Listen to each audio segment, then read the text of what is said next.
Grow വിത്ത് ആയിഷു എന്ന YouTube ചാനലിൻ്റെ പുതിയൊരു വീഡിയോയിലേക്ക് ഏവർക്കും സ്വാഗതം. നമ്മുടെ ഇന്നത്തെ ടോപ്പിക്ക് എന്താണെന്ന് നോക്കാം. നിങ്ങളുടെ പ്രണയം ട്രൂ ലവ് ആണോ അതോ ഫേക്ക് ലവ് ആണോ? ഇന്നത്തെ കാലഘട്ടത്തിൽ ആർക്കും ആരെയും കണ്ണും പൂട്ടിയൊന്നും വിശ്വസിക്കാൻ വേണ്ടി സാധിക്കത്തില്ല. നോക്കാം നിങ്ങളുടെ പ്രണയം എങ്ങനെയുള്ളതാണ് എന്നുള്ളത്. അതിനു മുമ്പായിട്ട് ആദ്യമായിട്ടാണ് ഇത് ചാനൽ കാണുന്നതെങ്കിൽ തീർച്ചയായിട്ടും ചാനൽ സപ്പോർട്ട് ചെയ്യാനും അതേപോലെ തന്നെ വീഡിയോക്ക് ലൈക്ക് ചെയ്യാനും മറക്കരുതേ.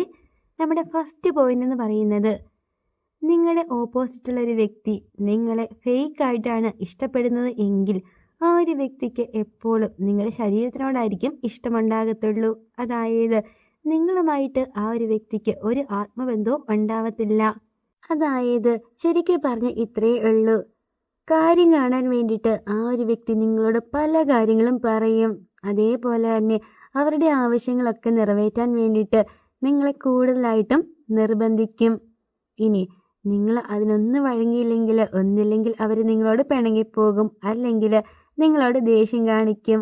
ഇങ്ങനെയൊക്കെ ചെയ്യുന്നത് എപ്പോഴും തെറ്റ് തന്നെയാണ്. അതിപ്പോൾ ആണാണെങ്കിലും പെണ്ണാണെങ്കിലും ഇങ്ങനെയൊക്കെ ഒരു വ്യക്തി നിങ്ങളോട് പെരുമാറുന്നു എങ്കിൽ നിങ്ങൾ എത്രയും പെട്ടെന്ന് തന്നെ ആ റിലേഷൻഷിപ്പ് വേണ്ട എന്ന് തന്നെ വെക്കുക. ഇതാണ് ഫസ്റ്റ് പോയിന്റ്. ഇനി സെക്കൻഡ് പോയിന്റ് എന്ന് പറയുന്നത്, ഈ ഒരു സംഭവം എല്ലാവരുടെയും റിലേഷൻഷിപ്പിൽ കാണുന്ന ഒരു കാര്യമാണ്. അതിപ്പോൾ ആണുങ്ങളുടെ ആണെങ്കിലും പെണ്ണുങ്ങളുടെ ആണെങ്കിലും ഒക്കെ തന്നെ. നമ്മൾ എന്താണെങ്കിലും നമുക്ക് ഏറ്റവും ഇഷ്ടപ്പെട്ട വ്യക്തിയോട് നമ്മുടെ ലൈഫിലുള്ള എല്ലാ സീക്രട്സും അതേപോലെ തന്നെ ഡെയിലി ലൈഫിൽ നടക്കുന്ന എല്ലാ കാര്യങ്ങളും ഷെയർ ചെയ്യുന്നവരായിരിക്കും. ഇത്തരത്തിൽ ഒരു വ്യക്തി നിങ്ങളോട് ഒരു കാര്യം ഷെയർ ചെയ്യുന്നില്ല എങ്കിൽ, അതായത് ആ ഒരു വ്യക്തിയുടെ ഭാവിക്ക് ദോഷം വരും എന്ന് വിചാരിച്ചിട്ട് അവരുടെ ഒരു കാര്യങ്ങളും നിങ്ങളോട് പറയുന്നില്ല എങ്കിൽ നിങ്ങൾക്ക് ഉറപ്പിക്കാം അവരുടേതൊരു ഫേക്ക് ലവ് മാത്രമാണ്. അവർ നിങ്ങളുടെ കൂടെ നടക്കുന്നത് കാര്യം കാണാൻ വേണ്ടി മാത്രമാണ്. ആ കാര്യമൊക്കെ കിട്ടിയതിന് ശേഷം അവർ നിങ്ങളെ ഇട്ടിട്ട് പോകും. ഇനി അങ്ങനെ ഇട്ടിട്ട് പോകാൻ വേണ്ടിയിട്ട് അവർക്കൊരു അവസരം കിട്ടണമെങ്കിൽ അവരുടെ ഭാവിക്ക് ദോഷം വരാതിരിക്കാൻ വേണ്ടിയിട്ട് അവരവരുടെ ഒരു കാര്യങ്ങളും നിങ്ങളോട് പറയത്തില്ല. അങ്ങനെ പറഞ്ഞിട്ടുണ്ടെങ്കിൽ നാളെ എന്താണെങ്കിലും അത് അവർക്കൊരു പാരയായിട്ട് മാറാൻ ഉള്ളൊരു ചാൻസ് ഭയങ്കര കൂടുതലാണ്. നിങ്ങൾ ശ്രദ്ധിച്ചാൽ തന്നെ മനസ്സിലാകും, നിങ്ങൾ അവരോട് എന്തെങ്കിലുമൊക്കെ ചോദിക്കുമ്പോൾ അവർ മനഃപൂർവ്വം ഒഴിഞ്ഞു മാറുന്നു, അല്ലെങ്കിൽ എന്തെങ്കിലുമൊക്കെ എക്സ്ക്യൂസസ് ഒക്കെ പറയുന്നു. ഇങ്ങനെ എപ്പോഴും ഒഴിഞ്ഞു മാറി അല്ലെങ്കിൽ മുങ്ങുന്നു. ഇങ്ങനെയൊക്കെ ചെയ്യുന്നുണ്ടെങ്കിൽ നിങ്ങൾ ഒരിക്കലും അവരെ വിശ്വസിക്കരുത്. കാരണം നിങ്ങളുടെ അടുത്തുനിന്ന് എന്തോ അവർക്ക് നേടാനുണ്ട്.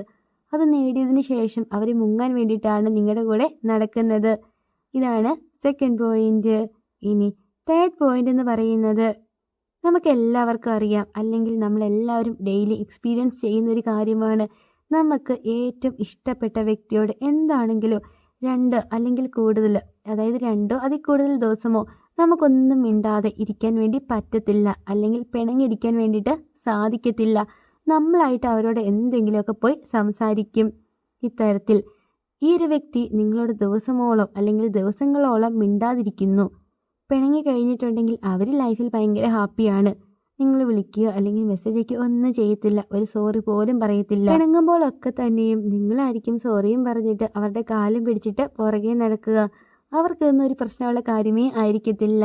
ഇങ്ങനെ ആ ഒരു വ്യക്തി നിങ്ങളോട് മിണ്ടാതിരിക്കുന്നു, അല്ലെങ്കിൽ നിങ്ങളെ വിളിക്കാതെ ദിവസങ്ങളോളം ഇരിക്കുന്നു. ഈ ടൈമിലൊക്കെ അവർ ഭയങ്കര ഹാപ്പിയാണ്. നിങ്ങളെ ഓർക്കുന്നില്ല എങ്കിൽ നിങ്ങളുടേതൊരു ഫേക്ക് ലവ് തന്നെയാണ്. അതിപ്പോൾ ആൺകുട്ടിയാണെങ്കിലും പെൺകുട്ടിയാണെങ്കിലും. ഇതാണ് തേർഡ് പോയിന്റ്. ഇനി ഫോർത്ത് പോയിന്റ് എന്ന് പറയുന്നത്, നമുക്കിഷ്ടപ്പെട്ട വ്യക്തിനെ ആയിരിക്കും നമ്മൾ എപ്പോഴും അങ്ങോട്ട് വിളിക്കുക, അല്ലേ? അതേപോലെ തന്നെ ആ ഒരു വ്യക്തിക്ക് നിങ്ങളോട് ഇഷ്ടമുണ്ടെങ്കിൽ അവർ നിങ്ങളെ എപ്പോഴും വിളിക്കും. പക്ഷേ ഈ ഒരു വ്യക്തി നിങ്ങളെ വിളിക്കത്തേ ഇല്ല, നിങ്ങളായിരിക്കും എപ്പോഴും അങ്ങോട്ട് വിളിക്കുന്നത്. ഇങ്ങനെയൊക്കെ ആ ഒരു വ്യക്തി ചെയ്യുന്നു. അതേപോലെ തന്നെ അവരുടെ ആവശ്യങ്ങൾക്ക് വേണ്ടി നിങ്ങളെ വിളിക്കും.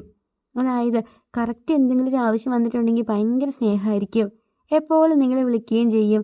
ഇങ്ങനെ ചെയ്യുന്നു എങ്കിൽ നിങ്ങളുടേതൊരു ഫേക്ക് ലവ് തന്നെയാണ്. വേണമെങ്കിൽ ആർക്കാണെങ്കിലും കുറച്ച് ടൈമൊക്കെ ഒന്ന് വിളിക്കാനോ അല്ലെങ്കിൽ മെസ്സേജ് അയക്കാനോ ഒക്കെ യൂസ് ചെയ്യാവുന്നതാണ്.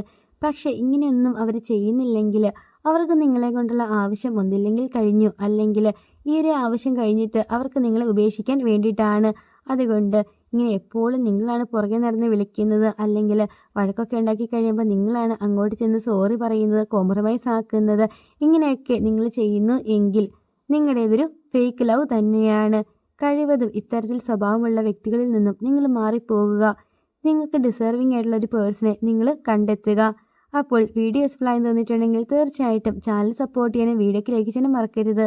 അടുത്ത ദിവസം പുതിയൊരു ടോപ്പിക്കായിട്ട് നമുക്ക് വീണ്ടും കാണാം. Thank you for watching.